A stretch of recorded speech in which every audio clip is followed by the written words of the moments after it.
Now, the Atlanta Falcons, look, are dealing with some injury issues. So, not just Cordero Patterson that is out and on IR. So, let me start with that first. I said earlier in the week, I believe in our running game. With the way the offensive line is played, they've really played well. You have Caleb Huntley and Tyler Algier, who are both averaging over 5 yards a carry.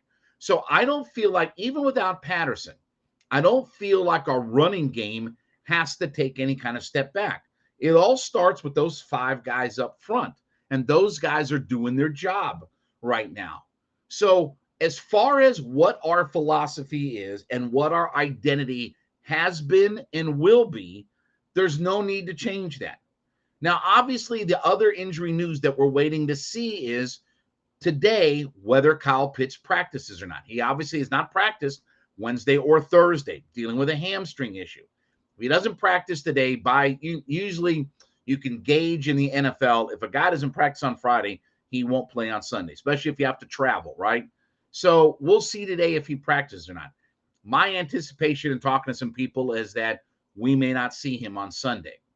Now, how does that change things? Well, we just explained. Look, I don't want the ball in the air all that much. But Kyle, okay. I mean, can I say with all due respect to preface all of this? All right. It's not as though we're hucking it around to Kyle Pitts offensively. Okay.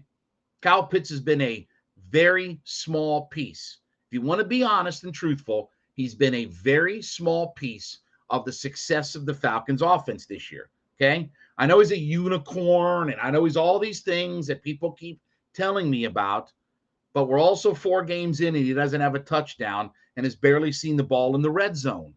Didn't see it the first 2 weeks. He's not even, his snap percentages at times are very funky. Even in the red zone, we're not seeing him on the field. And I know the coach is bragging about his blocking and all this. If we drafted the number 4 guy over, why the hell didn't we just draft Penei Sewell if we needed a blocker? But anyway, that all aside. So does it hurt? Of course, because he's your unicorn and he's one of your top players, and it always hurts. But the philosophy is, and certainly with what the Buccaneers do, isn't to drop back and huck it around this week. This is where staying true to your identity matters. The Falcons are not just a top 5 team rushing the football. They're a top 5 team in rushing attempts. And again, that's the number 1 stat Bill Parcells always wanted to see. Tell me what my rushing attempts are.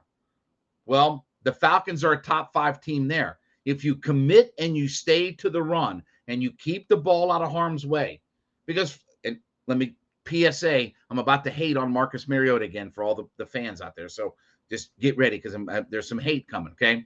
Woody Hayes had the famous saying that when you put the ball in the air, 3 things can happen and 2 of them are bad, right?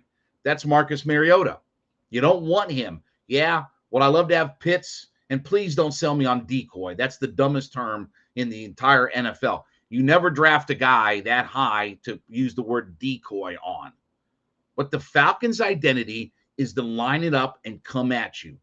With our offensive line moving you backward, with our running backs coming in, Huntley is a one-cut-and-go guy. Algier can bang you through the tackles. And when you get down deep in the red zone, you add in Marcus Mariota's ability to make plays with his legs.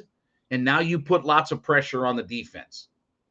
So, yes, while it sucks that Kyle Pitts is not, possibly going to play this week, and even if he does play this week, it makes you wonder how much mobility does he have. Hamstrings are one of those things that don't get better by playing.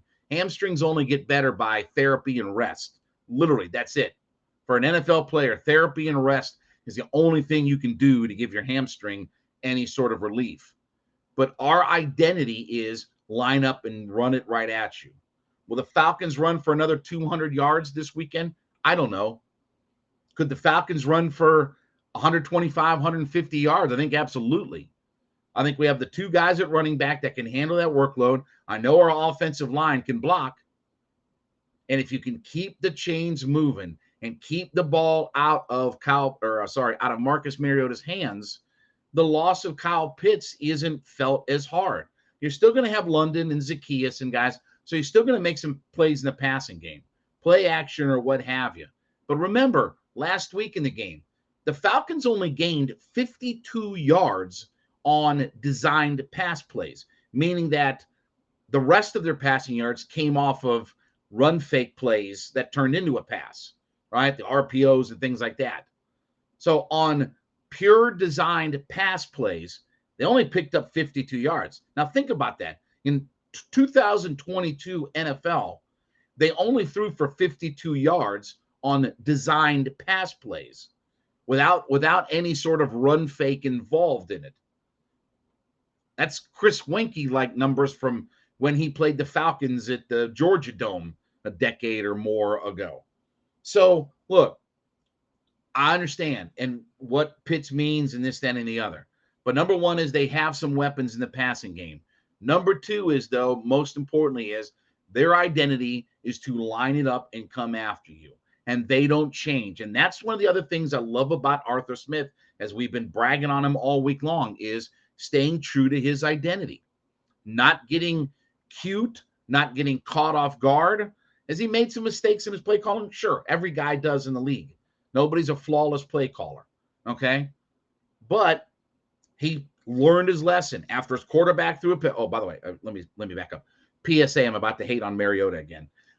When his quarterback threw a bad pick and turned it over in that second half, what did he do? He learned from his mistake.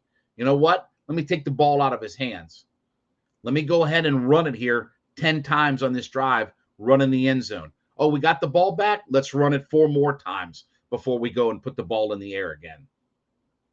That's why it's so important to keep your identity, keep the chains moving, pick up short yardage. And I like the contrast between Huntley and Algier, what those guys can give you. Look, they may need Mariota to pick up some plays with his legs this week. This may be one of those weeks where, you know, if Marcus Mariota had more rushing yards than passing yards, I wouldn't feel bad about that at all. But this is all about the Falcons staying true to their identity. And if they do that, I think they give themselves a really good chance to win on Sunday. All right, listen, want to mention too, again, Amazon Fire, Roku, hit us up on those platforms. You can download us for free on all your favorite podcast platforms, including Spotify and Odyssey. Always remember to leave us a 5-star review there, and always leave us a comment and hit the subscribe button on our YouTube page as well.